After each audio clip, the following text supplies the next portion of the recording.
And we are back with the fifth and the final segment of the GSMC Basketball Podcast presented by the GSMC Sports Network. And in this fifth segment, I'm just going to go ahead and talk about Brandon Ingram and how he's expected to stay on the Pelicans now after being in several trade rumors, right? Because, excuse me. When the Pelicans were in talks of trading for DeJounte, or I should say when DeJounte recently got on the trade block, a lot of people assumed that the Pelicans were going to make a move for him, and if the Pelicans were to make a move for him, that Brandon Ingram would have to be involved in that trade. But surprisingly, the Pelicans were able to acquire DeJounte while also being able to keep Brandon Ingram, which is, again, it's very, very surprising for me. So here is, an article by HoopsWire that's saying that Brandon Ingram is expected to remain with the Pelicans. Now, this is according to NBA insider Shams as well, and as he's expected to remain on the Pelicans, this is according to Shams.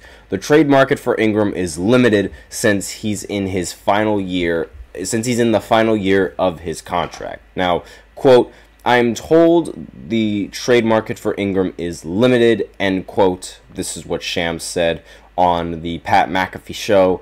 And the fact that he has one year on his contract, and that's why teams don't want to trade for him, makes sense, because teams would be able to go out and search for him in free agency. But given the new rules and the new free agency rules and how teams, they're able to re-sign their players a little bit earlier than other teams can negotiate deals with those players, I think, while it makes sense to wait until next year when he's a free agent, I think you're also shooting yourself in the foot if you don't try to make a move for him early. Again, it's a double-edged sword right there. So it's you could possibly persuade him to leave the Pelicans, but at the same time, if the Pelicans show him the money, I don't think he's going to leave. And the Pelicans can show him the money first. Now, he was also one of the best scorers in the NBA. He averaged 20 points, 5 rebounds, and 5 assists, along with 0.8 steals and 0.6 blocks, while shooting 49% from the field and 35% from beyond the arc, as well as 80% from the free throw line. Now, unfortunately, the Thunder ended up sweeping the Pelicans in the first round, where Ingram averaged 14 points, 4 rebounds, 3 assists, 1 steal, and shot 34% and 25% from 3, which is really bad, especially for someone like Brandon Ingram. This doesn't increase your trade value at all. And throughout his career, Ingram has averaged 19 points, 5 rebounds, and 4 assists. So he's a scorer. He's the scorer, but he's not I guess you could say, a dominant scorer. Most of his shot attempts and most of the shots he creates end up coming from the mid-range area, which is, sort of the big reason as to why he doesn't really score all that much, because he's taking these long two-pointers. And while they are effective because he's really tall, again, it just, it lacks in the points production. And especially in the postseason, if you're not shooting all that confidently and if you're not shooting all that well in the mid-range area like how he did, then your points and production can decrease dramatically. Now, according to Mark Stein, there are teams that are allegedly saying that they would pay Ingram $210 million. Ingram, with one All-Star appearance on his resume, like Lauri Markkanen, has only 1 season left on his contract and is said to be seeking a 4-year contract worth $210 million. Now, given how Lauri Markkanen recently signed a contract that is worth similarly to that, I'm just going to go ahead and review Markkanen's deal. He signed a 5-year, $238 million contract. So the fact that Ingram is looking for 4 years, 210, roughly around the same amount, and roughly around the same amount for a player with a similar resume. Now, the Pelicans have made it clear that they won't go to those lengths to re-sign him, And while various teams have explored Ingram's trades since the offseason began in earnest, no other team willing to sign the 26-year-old at those numbers has yet to emerge, with league sources saying that Ingram's camp has also joined the efforts to find one.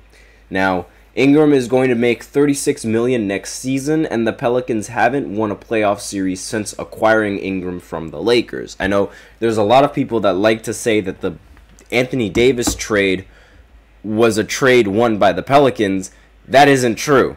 I'm sorry to say it, but until the Pelicans win a championship with Brandon Ingram and the pieces that they've acquired from trading Anthony Davis, that trade is never going to be seen as a win for the Pelicans. It doesn't matter.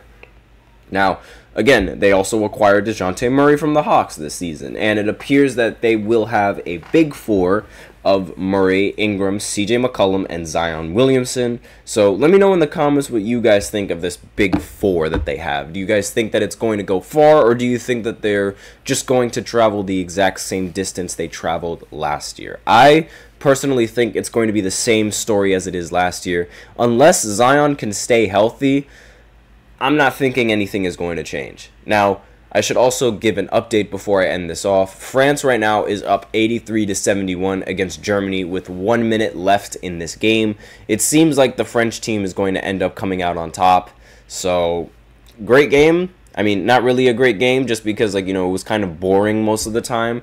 But France ends up advancing in the quarterfinal, and now all that's left is to see if the United States end up advancing. So that's all I have for you guys today on this podcast. Thank you so much for tuning in to the GSMC Basketball Podcast presented by the GSMC Sports Network.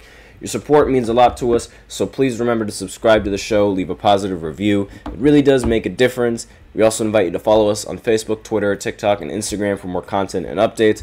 Please remember to use the link in the description to get your comments recognized, or the link displayed below the ticker. Really helps the show, makes it much more interactive between myself and you guys. That's all I have for you today on this show. Thank you so much for tuning in. I am your host, Nelson, and as always, take care. Have a wonderful day.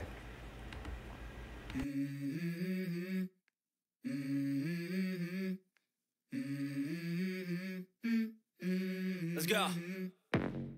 I wake up to a little bit of drool on my pillow, feel like it's gonna be a bad day. Yeah, I'm tired of shit, and the coffee ain't hit yet. Damn, ain't that great. I don't wanna go to